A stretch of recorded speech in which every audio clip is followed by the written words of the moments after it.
चलिए दोस्तों, तो आज की इस वीडियो में हम question number 5th exercise 11.1 class 9th के मैथ्स को सॉल्व करते हैं। तो जिसका क्वेश्चन नंबर 5th हमें आज सॉल्व करना था। इससे पहले कि हम क्वेश्चन नंबर 4 तक के सारे क्वेश्चन सॉल्व कर चुके हैं। तो अगर आपने वो वीडियोस नहीं देखी हैं तो एक बार मेरे प्लेलिस्ट में जाकर उन वीडियोस को देख सकते हैं। आपको सारे क्वेश्चनों के सॉल्यूशन मिल जाएंगे।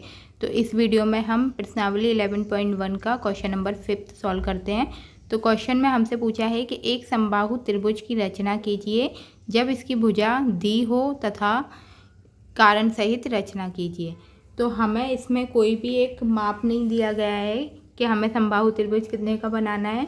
तो हमें जैसे कि हमें पता है कि समबाहु त्रिभुज की तीनों भुजाएं बराबर होती हैं। तो हम क्या करेंगे कि कोई भी एक सबसे पहले एक लाइन खींचेंगे। तो कितने भी सेंटीमीटर की एक लाइन खींच सकते हैं, ये अपने मर्जी से है, क्योंकि हमें कुछ दिया नहीं गया है कि कितने सेंटीमीटर की खींचनी है। तो मान लो मैंने एक AB लाइन खींची 6 सेंटीमीटर की, ठीक है। आप अपने मर्जी से मान लो मैंने 8 सेंटीमीटर की एक AB लाइन खींच दी, ठीक है। ये अपने मर्जी से है, आप कितने भी सेंटीमीटर की खींच सकते हैं। तो इधर मैं लिख दूँगी कि AB बराबर 8 सेंटीमीटर, ठीक है। अब इसका नाम दे दिया, इस किरण को नाम दे दिया A और P, ठीक है। अब जितने की हमने AB लाइन खींची है उतना ही हम अपने प्रकार में त्रिज्या ले लेंगे। यानी कि 8 सेंटीमीटर की खींची है तो हम 8 सेंटीमीटर की ही त्रिज्या अपने प्रकार में माप कर लेंगे,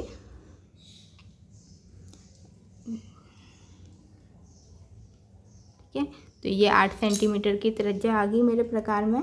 इधर से भी नाप लेती हूँ, 8 सेंटीमीटर है। अब A को केंद्र मानकर एक चाप इतनी त्रिज्या से एक चाप इधर ऊपर लगा लेंगे, ठीक है। और B को केंद्र मानकर इतनी ही त्रिज्या की एक चाप इधर लगा लेंगे, ठीक है।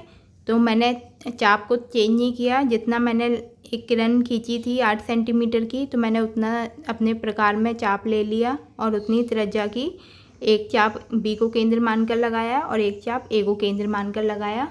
अब बस हमें कुछ नहीं करना है कि इसका नाम दे देंगे। यहाँ पर जो हमारा एक कट लग रहा है C नाम दे दिया। अब इसको A को C से मिला देंगे, A को C से मिला दिया और B को C से मिला देंगे। तो इस प्रकार से हमारा ये समबाहु त्रिभुज बनकर तैयार है। ये हमारा क्वेश्चन नंबर 5th था, क्वेश्चन नंबर 5th, जिसमें समबाहु त्रिभुज बनकर तैयार है। ये समबाहु त्रिभुज की खासियत क्या होती है कि इसके तीनों भुजाएं आपस में बराबर होती हैं। यानी कि AB बराबर है AC के और AC बराबर है BC के, BC बराबर है AB के। तो इस प्रकार से हमारा ये समबाहु त्रिभुज बनकर तैयार हो गया। अब इसमें हमें रचना के चरण लिखने हैं। तो जो जो हमने काम किया है वही अपने रचना के चरण में लिखना है। तो वो किस प्रकार से लिखेंगे दिखाते हैं। तो इस प्रकार से हमारे रचना के चरण है, ये मैंने पहले से लिख कर रखा है। तो देखिए, सबसे पहले एक रेखाखंड AB 8 सेंटीमीटर का खींचा। तो हमने ये एक रेखाखंड 8 सेंटीमीटर का खींचा, ठीक है।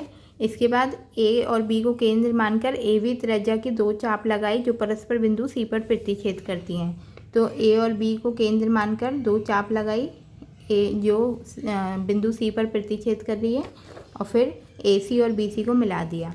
तो AC और BC को हमने मिला दिया। अब इस प्रकार हमें एक समबाहु त्रिभुज मिला। अब इसके बाद क्वेश्चन में हमसे पूछा है कि इसका सत्यापन कीजिए या फिर कारण बताइए रचना को कि ये समबाहु त्रिभुज क्यों है। तो ये देखिए, त्रिभुज इस प्रकार से है। तो अब इसमें AB बराबर AC है, ये जो AB है वो AC के भी बराबर है। इसी प्रकार से जो AB है वो BC के भी बराबर है। तो हम कह सकते हैं कि AB बराबर AC बराबर BC है, क्योंकि समबाहु त्रिभुज की भुजाएं आपस में बराबर होती हैं। हमने 8 सेंटीमीटर लिया है तो ये भी 8 सेंटीमीटर है, ये भी 8 सेंटीमीटर है। इधर हम लिख देते हैं 8 सेंटीमीटर, ठीक है। तो इस प्रकार से अतः हम कह सकते हैं कि त्रिभुज ABC एक समबाहु त्रिभुज है। तो इस प्रकार से हमारे ये पूरा क्वेश्चन कंप्लीट होता है। तो आप चाहें तो इसको अपने कॉपी में नोट कर सकते हैं या फिर इसका स्क्रीनशॉट भी ले सकते हैं। तो क्वेश्चन में हमें पहले फिगर बनाना पड़ेगा, उसके बाद ये रचना के चरण लिखने पड़ेंगे और फिर उसके बाद जो हमारा सत्यापन है वो लिखना पड़ेगा। तो यहाँ पर हमारा क्वेश्चन नंबर 5th कंप्लीट होता है और ये एक्सरसाइज भी पूरी होती है। अगले वीडियो में नए एक्सरसाइज को स्टार्ट करते हैं। जब तक के लिए वीडियो देखने के लिए बहुत बहुत धन्यवाद। आप अगर चैनल पर नए हैं तो इसको सब्सक्राइब ज़रूर करें।